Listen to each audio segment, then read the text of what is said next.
So here we are. This is your life, George O'Gorman.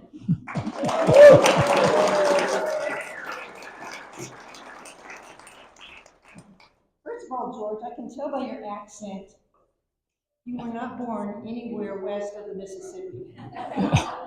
No, I was not. I was born in the Bronx, New York, in a neighborhood where my sister coined the phrase, you had to know 5 languages just to go to the grocery store. There was no Safeway. There was just small mom and pop stores. And the apartment house that I grew up in, all the adults were from another country. Downstairs on the first floor was the Jaworskis from Poland. Next to them was the Lanzaronis from Italy, and he was a true wop. And by that, I mean he came into this country with absolutely nothing. He had no papers, nothing. And he passed all the exams at Ellis Island, and it was stamped on his entry paper, WOP, which stood for without papers. So it was a compliment at that time. Next door to us was the Madreskis and the Kankowskis from Czechoslovakia. Above us, there was another Italian family, D'Angelo, and another Irish family, and my father's favorite family on the top floor, which he called my lace curtain Irish. And what he meant by that was a derogatory thing. They were the folks who thought they were something that they really weren't. So they were called lace curtain Irish. George, I think most of us know your current age. Some don't. Would you care to share what year you were born?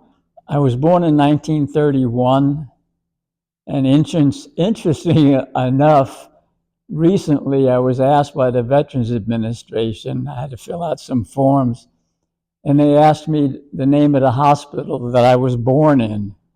And I wasn't. I was born at home. And I have 16 first cousins, all living within walking distance of each other, none of whom were born in hospitals. They were all born at each other's sister's house. And that's the way it was in 1931 when I was born. That was a while ago. Pardon? That was a while ago, wasn't it?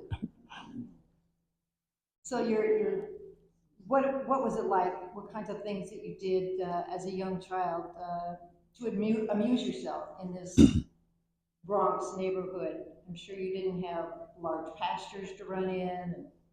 No, and in fact, that's a myth, the business about a tree grows in Brooklyn. I don't ever remember seeing a tree when I was a kid. We played in the street. We played a game called stickball, where you used the handle from a broom as a bat and a rubber ball that you hit, and you spaced the sewers to be the bases. And so there were 4 sewers on a block. Well, actually, there were 3. We painted one in. And the way you obtained the bat for the game was one of the neighbors, a local cop who was from Ireland, Mr. McCann, he would collect them from other neighborhoods, from kids who were playing in the street, and the neighbors were complaining about the noise they were making. So he would collect the bat and he would give it to us. And then he'd confiscate it and give it back to the other kids. And actually, at that time, the policeman was your friend. If you needed some help, you'd go see a New York City cop, and he would take care of business for you. So at what point did you move from there or get a job? What was your first job? Well, I went to grade school, of course, which is in walking distance from my house. It was only a block and a half away. And my mother didn't take me to school the first day. My sister did. And it was very common that I don't think my mother ever went to the school. She wouldn't pay attention to it anyway, so it didn't matter. But I went to grade school in the Bronx, and then I went to a high school And I don't know if they still do it this way, but New York used to have a system whereby you could go to any high school that you got admitted to within the 5 boroughs of New York. I mean, I lived in the Bronx, and you could go to high school in Brooklyn if you could get accepted. And I got accepted to a technical high school and graduated in 4 years. And it was by technical high school, you had shop 3 periods every day. Plus, you had to do all the academic stuff for college entrance. So when I graduated from high school, I was a journeyman electrician already. But I passed the test to get into the Maritime Academy, which was a free ride for 4 years at college. Graduated from the Maritime College with 0 student loan. I just had to make a commitment to the Navy that I would spend at least 2 years on active duty and 8 years in reserve, and I just stayed for 33 years. It was so much fun. Speaking of a naval career, when did that actually start? I graduated in June of 1953 and went on active duty in June, before the end of the month, and that's when it started, June 1953. So I retired 33 years later and ready to go to work someplace. What fun, exciting stuff did you do? What were your jobs? Were you on ships? Were you? I was on destroyers, which is a small, high-speed ship, actually. Destroyers have weapons on them. They have guns, 3-inch 50s, but they have no armor. All naval ships have a big belt of steel around them to protect them from being shot at.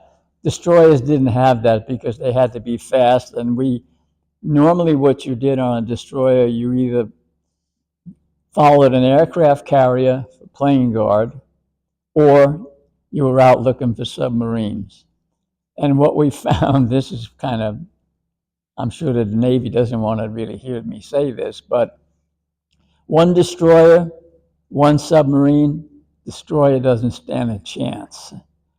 2 destroyers, 1 submarine, destroyers still don't have much of an edge. It takes at least 3 destroyers before you have any kind of an edge against the submarine, particularly now with the nuclear submarines, because they can go deep and be quiet. So what other things what were some of your jobs? Well, I was the engineering officer always in the engineering department, which was kind of interesting because most people didn't want anything to do with the engine room. It's hot, it's noisy, and that's probably why I'm using hearing aids today. But some of the funnier things that happened, I was sent to a ship. Actually, they sent 5 officers and about 25 enlisted people to Washington State to pick up a destroyer called the USS Brinkley Bass. And the Brinkley Bass was going to go into the shipyard in Long Beach and be overhauled. So we all got to the ship, got ready to get it underway, trying to get the machinery working, and a Coast Guard inspector came aboard and he said, "You're not going anywhere. This ship is so unsafe, nobody's going to take it out. We're going to scrap it right here." But the funniest thing was, Navy ships are always painted gray. The name is always across the fantail in black letters. The crew, in their sense of humor, painted out the B in Brinkley. They painted out the B in Bass.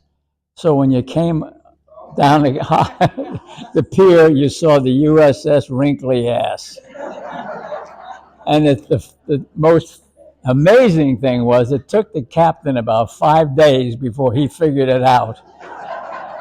And then we all stood at attention for a while and got chewed out, but it was worth it. You had no part in that, right? Yeah, right. I had no part in it, no. So I understand at some point in time you were messing around with some munitions and. Yeah, I was at the Naval Weapons Station at Corona, California first, and then I was also stationed at the Naval Weapons Station at Seal Beach. And Seal Beach was right in the middle of a housing area, kind of like Sonora Hills. What was the first guy that built all those senior living places? They built it right across the street. So naturally, there was a lot of tension between. Rossmore, right? Pardon? Rossmore? Yeah, that kind of a thing. There was a lot of tension between the residents of all those houses and they wanted to know what kind of weapons were there. Well, we did have nuclear weapons, but everything was stored safely. If you've ever driven by Seal Beach, you see these huge humps in the ground. Those humps are all ammunition storage facilities. And they're so built and so spaced that if an explosion takes place in one, it can't propagate to the next one. So they're perfectly safe. And so I came up with the idea that maybe what we ought to do is open the place up, let the people come in. They're paying their taxes, they're paying for it. Let them come see what we have here, which we did. But one of the things that I used to love to do is whenever we'd have a weapon or a piece of ammunition that was dropped or something was wrong with it, they'd always give it to the EOD officer, who unfortunately was me, to take it apart. And my method for taking it apart was to take a shaped charge and blow it in half. And never, I wouldn't go near this stuff. So you tried taking bombs apart. Right, yeah. Did you have life insurance at the time? No, but I was young and stupid. But I do remember one time I had a discussion with my father-in-law, Kathy's dad, Holly, who loved the casinos. And I said, you know, you don't stand a chance there. You gamble, you're going to lose. And he said, don't tell me that. Look what you did. I said, no, but that's different because I had a lot of training. I had a lot of people that helped me and a lot of experience, and nobody was trying to take anything from me. So there was a difference. We had a lot of training before you went near any of the explosives. Crazy, crazy. I understand at some time a particular plane ended up on that beach. Yeah, this is funny too. The guy who was in charge of the Marine Guards was a Marine colonel whose name was Ripplemeyer. Now, doesn't that sound like a Marine colonel? Colonel Ripplemeyer. And the guy was absolutely 100% Marine Corps.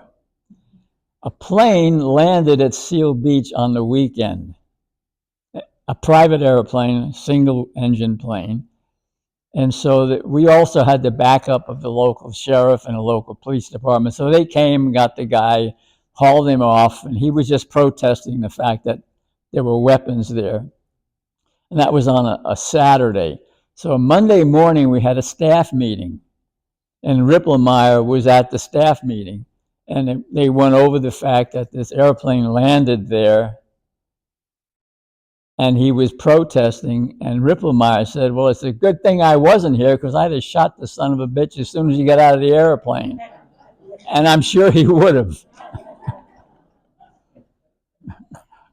With all this playing around with bombs, taking them apart and such, was there any part of that, or let me ask you a different way. What's the scariest thing that's ever happened in your life? Oh, one of them was when I was at the Naval Ordnance Lab in Corona, we were testing some detonators. And one of the technicians crossed the wire and it blew up in his hand. And he took a piece of his hand off. So I was the first one there. And the system was much better than calling 911. All you had to do is knock the receiver off the phone. It automatically sent the emergency crew in there. You didn't have to even talk on the phone.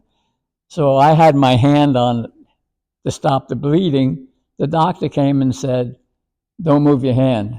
but my thumb is getting so tight. Don't move your hand. They took me to the hospital with the guy, and the doctor said, don't move your hand. I said, Doc, my thumb, I can't stand it. I'm just shaking. And first of all, I'm nervous. And second of all, this is really painful. And he said, don't move your hand. He reached in and he grabbed a tendon that was split. And I had my hand on the end of it to keep it from, because it would slide up his arm. And it was just no skill on my part, just dumb luck. But the doctor fixed it. Wow, wow, that would have been a crazy moment. Um, you told me something when we talked about something you did for a ladies' restroom. Oh, yeah. This is called, in the military, and I see Tony in the front row. He knows what Cumshaw is. Cumshaw is a job that you do that there is no paperwork. There's no request to the government. They never knew it happened, but you use their stuff and their money. I was at Cam Ranh Bay in Vietnam, and I was sent there to take a look at the hospital and a few other things. But anyway, the chief nurse of the hospital said, you know, I have 18 nurses here, and they were hard-working young ladies, believe me. And she said, we have enough showers, we have enough toilets, but we don't have a bathtub. And women like to soak in a bathtub. Can you do something? Piece of cake, I'll get you a bathtub. When I found out there wasn't a bathtub available anywhere that I had any feelers out.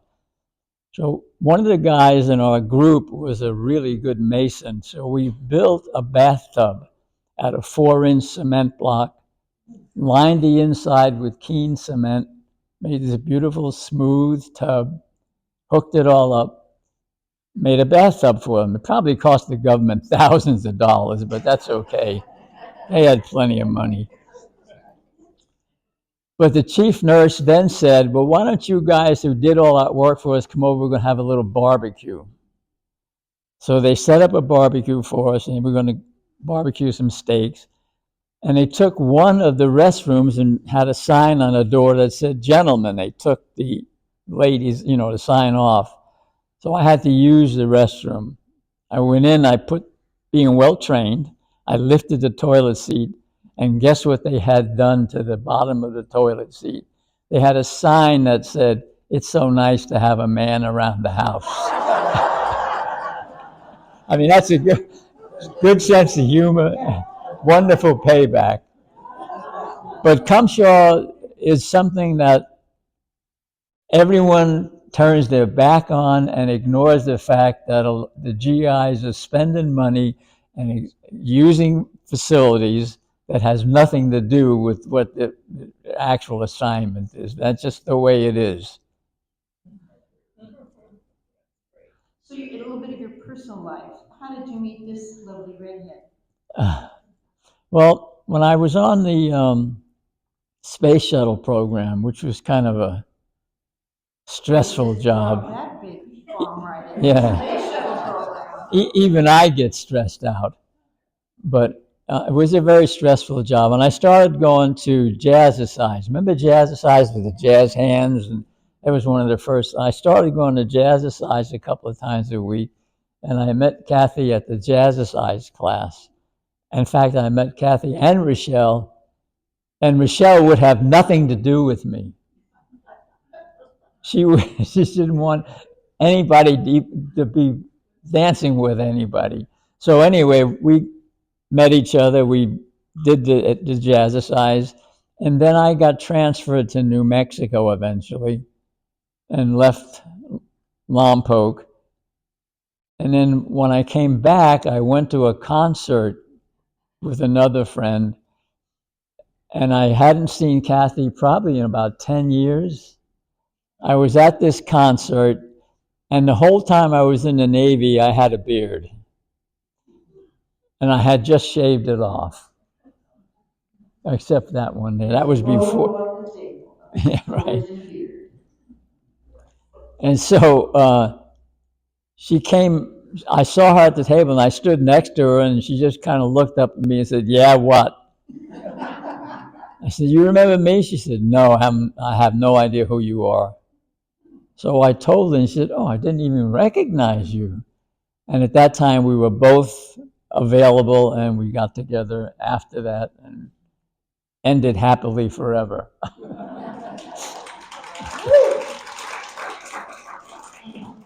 When you celebrate your next anniversary, how many years will that be? I see, it's all my life. I don't remember anything else.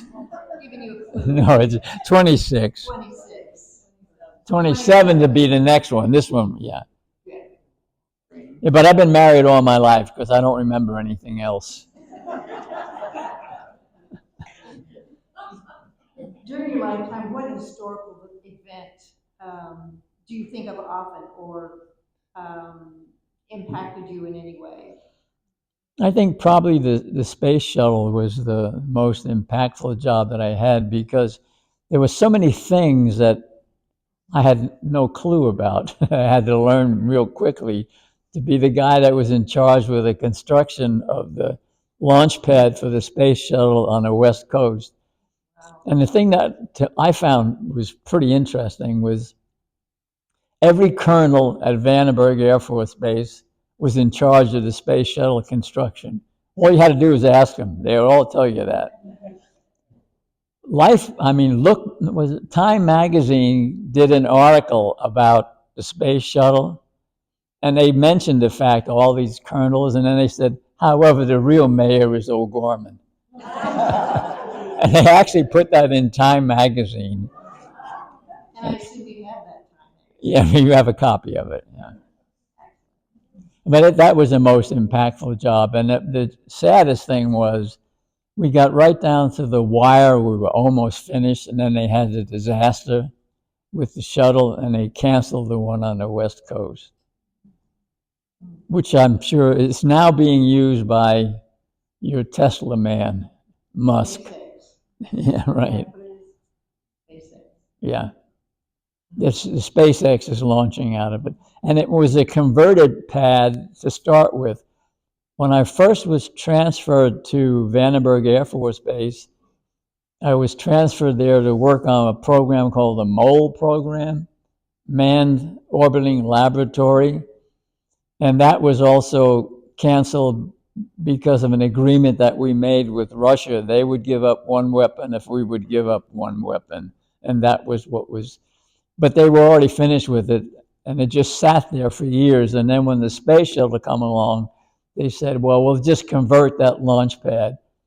Simple, converted. It was the only thing that was the same between Florida and Vandenberg was the bird itself. The launch pads were entirely different. The method of launching it was entirely different. So eventually, we got a lot of advice from all the experts in Florida. So I went to the sign shop at Vandenberg, and I had one of the sign makers make an official U.S. government sign that said, I don't really give a damn what they did in Florida. And I hung it in my office. So you can see why I didn't always get promoted. Tell us a little bit about this beautiful proclamation on the easel. That's when I retired, when I was on the shuttle program. That's the signature of every technician that worked at the space shuttle at Vandenberg Air Force Base signed that, and one of the technicians actually drew that thing himself. They had amazingly talented people there. Amazing. George, is there anything you've always wanted to do but you haven't yet? Besides jumping out of an airplane on a parachute, no. We're going to open this up for questions. So I will bring the mic to you. I'm sure somebody's got a question of George, right? George, I know that you're a very talented blacksmith. How did you get interested in becoming a blacksmith and develop that talent? I think I started that when I was in high school. One of the shops, machine shop, had an anvil in it, and I thought, gee, how do you use that thing? So I took a propane torch and I heated up a piece of metal and I started banging away at it. And then eventually I got a chance to go to a school in New Mexico and got certified as a journeyman blacksmith. And the best thing about the blacksmithing was Yosemite, which is close by here. I don't know, how many years did I do Yosemite? 10, 12 years? I would every summer go to Yosemite and run the blacksmith shop up there. And it's amazing how many tourists come through that place, particularly from foreign countries. And one of my favorite things was I developed this little thing where I could take a horseshoe, cut it in half, forge a horse's head on one end, a horse's tail on the other, and it actually was a 3D horse's head. And I could do that in about 15 minutes because I found if you don't do it quickly, you're going to lose them. They don't pay attention after a few minutes. So I learned to do a lot of those. And one of my favorite things to do was people would say, "How did you learn to do that?" And I would just keep working and say, "In prison." And it's amazing how many people would back up and turn the other way just from a statement. Yeah, I learned in prison. And of course, can you imagine a prison teaching somebody with hot metal and hammers and anvils and chisels? Yeah, right. Anything else? Somebody's got a question. I have a question. Uh-oh, I'm in trouble now. I have a question. When you graduated from the Maritime College, you graduated as an officer, Right. right? What? I was an ensign.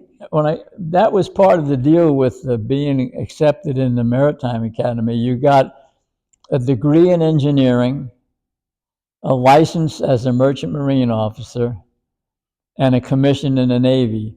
But one thing I didn't say about the time at the academy, you went to school 12 months out of the year. 9 months you did the academic work, and then you went to sea for 3 months every year.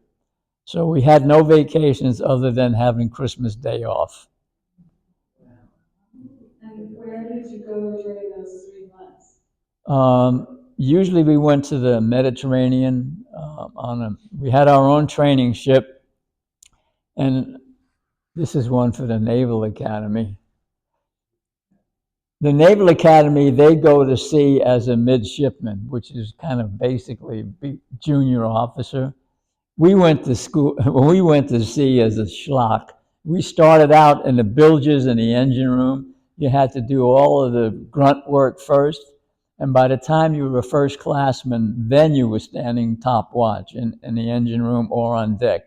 But before that, you had to do everything all the enlisted men did, which was really nice because when I went to the Navy, I knew what every one of those enlisted guys was up against. And it made things a lot easier for me, as well as them.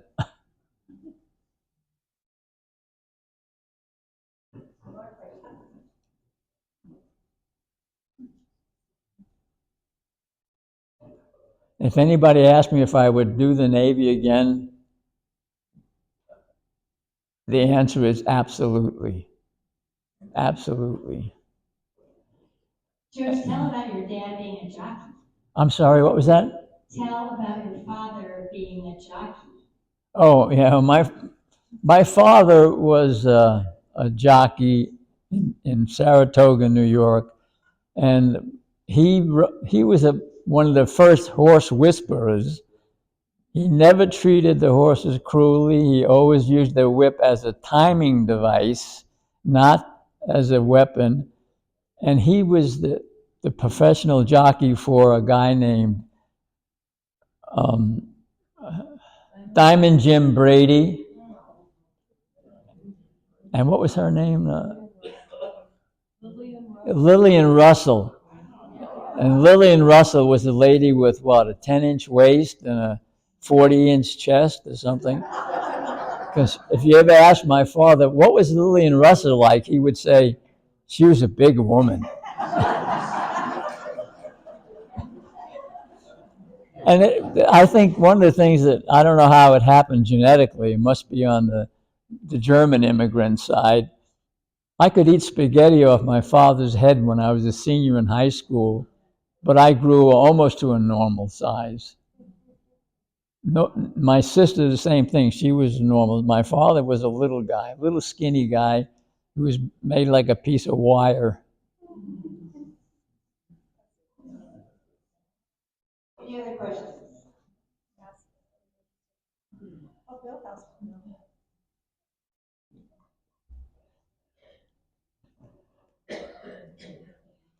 George, I'm just wondering, when you were in the Navy, did you ever hear the phrase, if it moves, salute it, if it doesn't move, paint it? Yes. Yeah, I heard that all the time. If it moves, salute. If it doesn't move, paint it. And you painted it navy gray. One thing I was going to say about the time in Vietnam, the military does this funny thing where they'll send you someplace for less than 180 days. I was there 179 days. And that means you didn't get transferred there. You were just on temporary duty, so you really weren't there. However, recently I got a letter within the last year from the VA that said, you weren't there, but you got 3 letters of commendations, and therefore we are taking responsibility because of Agent Orange. You come under the PAC Act. So actually the VA has really improved a lot of things they do these days. They're on your side. George? Oh, yeah. Betsy. Siblings, did you have a lot of siblings or a lot of buddies when you were growing up? And what did you do to get in trouble? Okay. Living in the Bronx. I mean, it must have been fun. It was a lot of fun, and I had, like I said, I had 16 first cousins. I was the youngest, so therefore I never had to go to kindergarten because I started kindergarten from all those girls when I was about 2. And by the time I got to school, I already knew my name, my address, I knew the phone number. We had one aunt who had a phone. One. We had nobody else in the family. Nobody had a car. So one of the fun things we used to do is ride your bicycle and hitch behind a trolley car. And then I also remember when I was in high school, part of it we had to take a trolley car. So we had, there are no school buses in the city. You take public transportation. And there were 3 of us in my neighborhood. And my neighborhood was not only a lot of people from Europe, there were a lot of black people. One of the kids, Eugene Pinkard, he was black, and there was Gerard Piacentino, who was Italian, and me.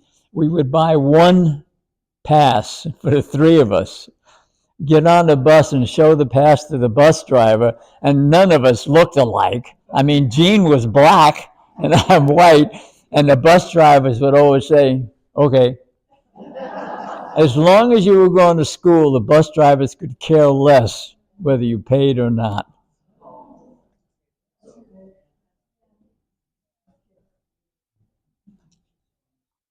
I'm coming, John.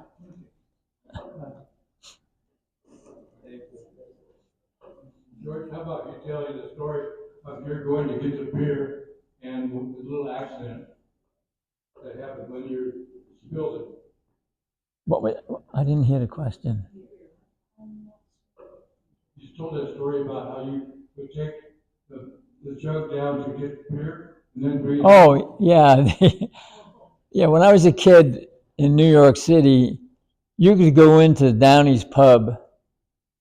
I mean, I was probably 10, and I had a bucket, a beer bucket, put it up on the bar and have him fill it up and bring it home for dinner on Sunday. And because he knew the family, it was no big thing. And there's no such thing as a kid couldn't buy a drink because he knew I wasn't going to drink it. And one of my cousins showed me how to swing that thing around, and so nothing would spill out of it. Well, I tried it and I stalled at the top. That was the end of that. And I came home with an empty bucket, and boy, didn't I catch hell over that. Any more questions? Yes, Jack. Right there.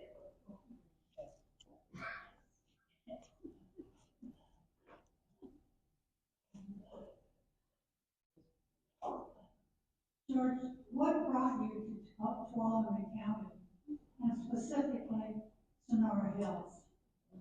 Well, Tuolumne County, a friend of mine lived here in Tuolumne County. He lived up toward, some lane, I forgot the name of it now, but Elizabeth Lane. And I visited him a lot. And then I got interested because I thought this was really a nice place. So I bought a piece of property here, which sat here for years, and then we built a house on it. But after a number of years living there, my wife decided that we need to move away from this place because 10 acres is getting to be an awful lot to take care of. And so I kicked and screamed and yelled and hollered, and she dragged me down here to Sonora Hills. And I hated this place. But now I love it. I don't have to shovel snow. I don't have to chop wood. So it was really a good move, and I'm glad she talked me into it. And I think, George, because of the audience you're here today, you love it, but we love you. Thank you. Thank you.